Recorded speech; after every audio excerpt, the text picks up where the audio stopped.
speaking all the big English that they were not going to be part. But it's good that they've actually reconsidered their decision because this is democracy.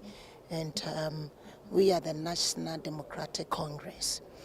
We don't know about them, and we are happy that they joined the democratic process happening in Ablekuma North. And by 5 p.m., by 6, 7, we will know that the National Democratic Congress has carried a day. If that doesn't happen? That will happen. That does not happen. No, that is happening.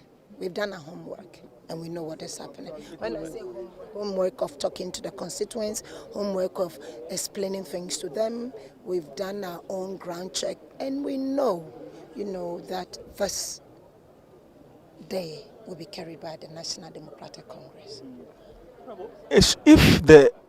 Just 7 months or 6 months of the John Mahama-led administration, if his performance is anything to go by, would that be enough reason for people to vote for Arap Naoben?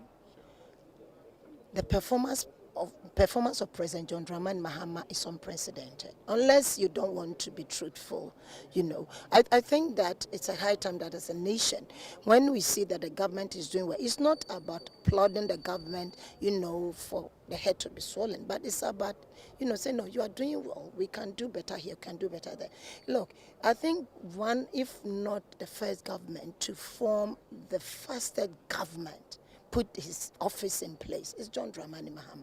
I remember 2013 when I was appointed as Deputy Minister for Food and Agriculture. I was sworn in May. And this year, by February, his chief executive officers and heads of entities, institutions were in place. And by April end, and his MMDCs were in place. And meaning that, he's serious, he's busy. He's also operating with a very lean government. And, we find prices dropping, we find the city stabilizing. There's a lot. He's doing a lot. Let me tell you, I'm head of an entity. And if you see the small entity that he's given to you, when I say small, I'm comparing it to the entire nation and what is there. So you can actually multiply by the number of things that he might have met as a president and what he has moved in these few weeks. If I were voting in the moon, I'd have come down to vote for this president called John Dramani Mahama and his government, because I think that his resetting Ghana agenda is on course, and I'm sure that when we support him, and my own sister Ravna also joins the numerous honorable members in parliament supporting his reset Ghana agenda. Ghana 1 year by this time will be counting a lot of our gains and actually learning from where we have to straighten up. So for me, by his performance alone, if somebody did not vote for NDC in December 2024, some will change their mind and don't vote a party this time around. Finally, are you worried about generally it's been a peaceful exercise, the rerun, but are you worried about the pockets of violence that has happened in some polling stations? For instance, the Methodist polling station. As someone who has held a national executive role in the NDC before, and someone who plays a very important... What happened there? There was a violence incident where some thugs stormed the polling station. They assaulted Hawa Koomson, that's former Minister for Fisheries and Aquaculture. We also understand that they assaulted the MPP's parliamentary candidates, that's Bissiw. Oh, you understand that one? I think what I heard was what was the name of the woman that you just mentioned? Hawa Koomson. Yes. I think that he trained people to learn to do that. Hawa Koomson trained people to be violent? Yes. Please, I think they were just repeating what happened at Kaswa, what she has instituted in Kaswa, the number of things she's done in Kaswa, even though it's unfortunate, because for me, and I'll say this, I was ways ago. Ask Hawa Koomson, who brought the thugs to come and beat me? She did. She led the team, there were about 30 men. Herself and the lady who contested with, what's the name of their women organizer now? Kejemfua. They came there to beat me, and she led, and the thing was, una TV ni radio, so now we can't see assembly. She did. Hawa Koomson did, and I was beaten. So you have no remorse for Hawa Koomson? You do not condemn the act? Is it a retaliation by the end? Did you see me slapping her? No. So why will you ask me if it's a retaliation? What I'm trying to say. No, what I'm trying to say is this: I won't lead thugs to attack anybody on the polling station. Okay? If I do that and it's done to me, now I'll sit back and I'll do my homework and check what I did. Then now I'll repent.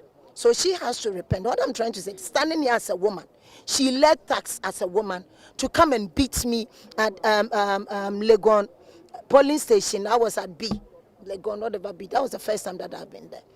The police they picked me over a wall. They thought a Land Cruiser that was parked was for me.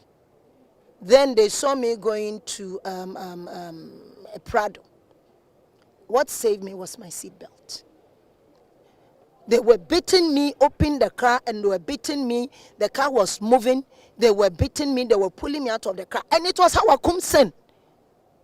What didn't Hawa Koomson do to a parliamentary candidate who was one? What didn't she do? What I'm trying to say is this: violence begets violence. And you see, if you live by the sword, you die by the sword. In as much as I condemn this act, if it had happened to anybody, then I wouldn't know. I think Hawa Koomson should be used to it now. She should be used to it. I was beaten because she let thugs to come and beat me at a polling center. She did. She did. I was Westwego. Has she forgotten? No, nobody sent anybody to beat her. Nobody knew. Me, as far as I'm concerned, could even be internal thing that they visited on her. Yes, any form, any shape, I mean, violence must be condemned. You understand? This is peaceful. We are taking the day. We don't have any need to destroy or disrupt the election because we are winning. Just like I was also, we knew we were winning. What will prevent now is anybody to raise anything to try and destroy the elections. You know, so for me, I don't applaud violence, but I'm talking about the person who got attacked. How many people has she attacked? I was a polling agent for my political party. What wrong did I do? That she brought those men to come and beat me. Do you know the headaches I went through after that? I refused to go to the police when they asked me. I said, no, people were shot. Today, some of them, their lives had gone. Muhammad Al-Hassan is paralyzed. Yaro's leg is gone. And what have you. So it was okay for me to bear that pain of the slaps and what have you there. So it's not a retaliation because I've not sent anybody to attack her. If I want to retaliate, I'll slap her myself. But I don't think she deserves my slap. Okay? I will not, if I hear somebody says I'm going to slap Hawa Koomson, I tell the person, don't do it. Okay? It's unfortunate that it happened, but I'm saying that it could also be from their own camp. So nobody should be pointing fingers at the NDC. We will not cause violence in an election that we are winning. If even we're not winning, it's National Democratic Congress. It's not National, is it Autocratic Congress? No. And it's not a new problematic party. It's called National Democratic Congress. We are democratic, we understand democracy, we abide by the laws, and we know that we will carry the day. So I condemn violence, but please, don't ask me to feel sorry for Hawa Koomson because I'll be lying before you and before God. I don't feel sorry one bit. She deserves it? Interview her victims. Go and ask her. Okay, thank you. Oh, yes, go and ask her. And also, I'm a victim of Hawa Koomson. Ask her if I deserve the men that she brought to come and attack me. Yeah. Ask her the people that they shot and killed at Kaswa. And the organizer that died. Go and ask her the guns that she shot and people that did they deserve it? Yeah. If I move away, a parliamentary candidate, what they did to her, did she deserve it? And ask Hawa Koomson the slaps that they gave to me when they were pulling me out of my moving vehicle to continue beating me. Honorable Amate from Teshi, he used to be the MC for Teshi. He came there, called him my Yawaso boy, because he and the wife came. He tried to intervene. They beat him and beat the wife also. You understand? Trying to save me. Ask Hawa Koomson, did I deserve it? If I didn't deserve it, but If I think that he thought I deserve it, so she brought the tax to come and attack me. So whatever happened, if I did, she deserves it better. Thank you.